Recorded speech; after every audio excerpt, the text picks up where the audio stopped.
দেশের ৬৯% মানুষ চায় আসছে নির্বাচনে আওয়ামী লীগ অংশ নিক। অবশেষে তাহলে ঘোষণা দিয়ে তাণ্ডব শুরু করেই দিল আওয়ামী লীগ। আওয়ামী লীগের পক্ষ থেকে মুহুর্মুহু আহ্বান জানানো হচ্ছে সামাজিক যোগাযোগ মাধ্যমে। দেশে গণ অভ্যুত্থানের মাধ্যমে শেখ হাসিনার শাসন শেষ হওয়ার পর আওয়ামী লীগ আবারও মাঠে সক্রিয় হতে শুরু করেছে। আমরা স্বাধীনতা অর্জন করবো ইনশাআল্লাহ। বাংলাদেশে একটা স্বৈরাচারী ফ্যাসিবাদের শাসন চলছে।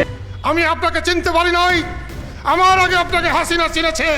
হাসিনাকেও বারবার বলেছি, শুনেন নাই উনি। ওনাকে আমি মায়ের মতো সম্মান করি, আর আপনারা জানেন আমি মায়ের জন্য কি করতে পারি, এটা বাংলাদেশের মানুষ জানে, টাঙ্গাইলের মানুষ জানে।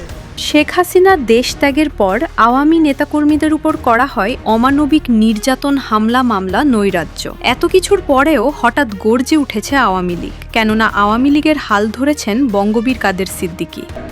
তোমাদের যার কাছে যা আছে তাই নিয়ে শত্রুর মোকাবেলা করো।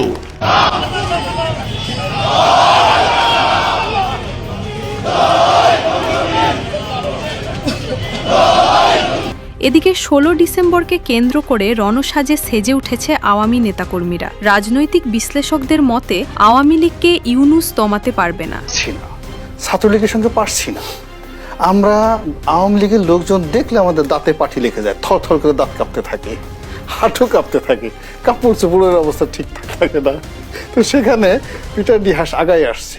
আমরা যে তার আব্বা ডাকি নেই, বিরাট ব্যাপার।